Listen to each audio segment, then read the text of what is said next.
샬롬 로중 읽어주는 제입니다. 오늘은 3월 2일 목요일 로중입니다.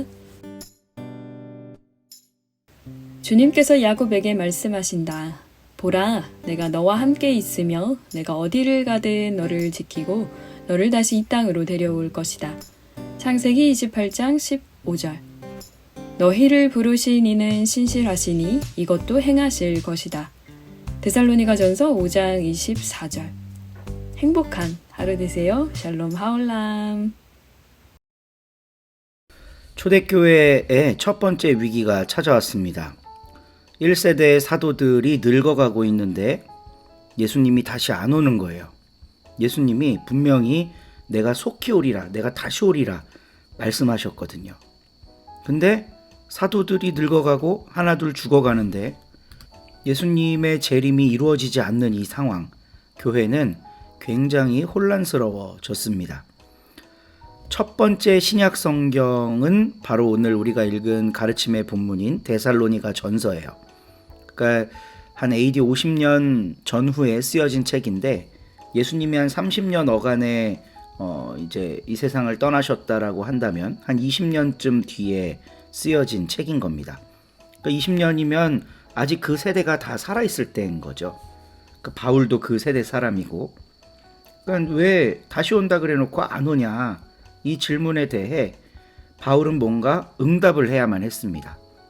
그래서 데살로니가 전서를 썼고, 데살로니가 전서 마무리가 이렇게 됩니다. 항상 기뻐하세요. 끊임없이 기도하세요. 모든 일에 감사하세요. 성령을 소멸하지 말고 예언을 멸시하지 마세요. 모든 것을 분간하고 좋은 것을 굳게 잡으세요. 악은 그 모양도 멀리하세요. 예수님께서 다시 오실 때 여러분의 혼과 영혼과 몸이 흠이 없도록 완전하게 지켜주시기를 성령님께 그리고 우리 평화의 하나님께 간구합니다. 이렇게 하는 기도로 그리고 권면으로 데살로니가 전서를 마무리하고 있어요. 그러면서 덧붙이는 말이 오늘 가르침의 본문입니다. 여러분을 부르시는 분은 신실하시니 이것들을 행하실 겁니다. 그러니까 주님은 믿음직한 분이기 때문에 약속한 거 다 지킬 거라는 그런 이야기죠. 이 말을 듣고 성도들은 어땠을까?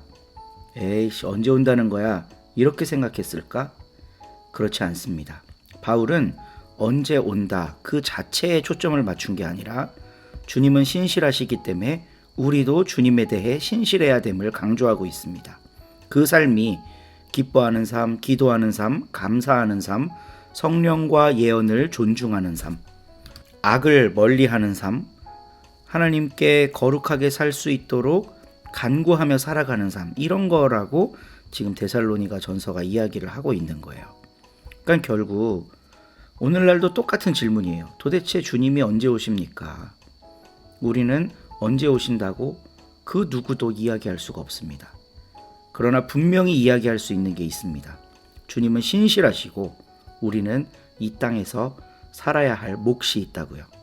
그 몫을 하나님의 뜻에 맞게 하루하루 살아가는 것, 그게 주님을 기다리는 사람의 삶이라는 겁니다. 성경은 A를 질문할 때 A에 대해 곧장 답을 주지 않는 경우도 있습니다. 그러나 B나 C를 이야기하면서 저절로 A를 해결되게 하는 부분이 있어요. 오늘 함께 말씀을 묵상하는 우리 서로 공동체에도 도대체 주님이 언제 오시냐라고 함께 질문합니다. 그러나 성경은 그 질문에 대해 전혀 다른 답을 이야기합니다. 데살로니가 전서 5장에 나오는 답이요. 오늘 하루 말씀 묵상하면서 주님과 동행하시는 모든 서로님들 되시기를 간절히 소망합니다. 12장. 형제 자매 여러분, 영적인 것들에 대해서 여러분이 모르기를 바라지 않습니다.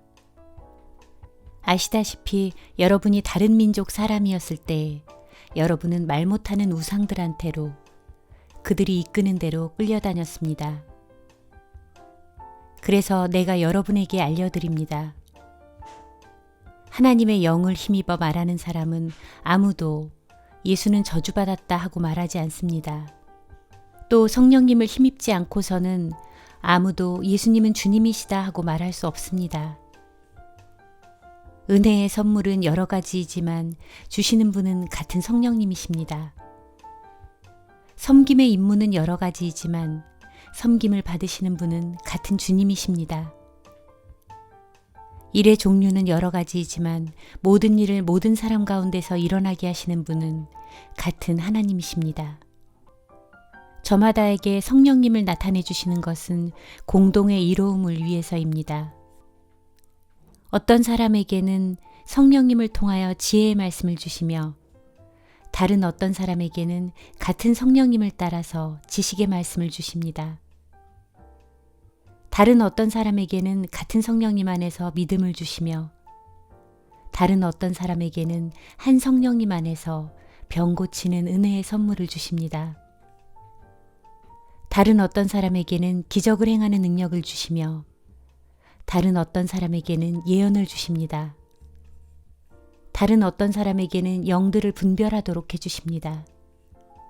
다른 어떤 사람에게는 신비한 언어들을 말하게 하시며 다른 어떤 사람에게는 신비한 언어들을 풀이하게 하십니다. 이 모든 것을 하시는 분은 한 분이신 같은 성령님이십니다. 성령님은 그분이 바라시는 대로 저마다에게 제각각 나누어 주십니다. 몸이 하나이지만 몸에는 많은 부분들이 있습니다. 그러나 몸의 부분들이 많다고 해도 모두 한 몸입니다. 그리스도님도 이와 마찬가지입니다. 우리는 모두 한 성령님 안에서 세례를 받아 한 몸을 이루었기 때문입니다. 유대아 사람이나 그리스 사람이나 노예나 자유로운 사람이나 마찬가지입니다. 우리는 모두 한 성령님을 받아 마시게 되었습니다. 몸을 이루는 부분은 하나가 아니고 많습니다.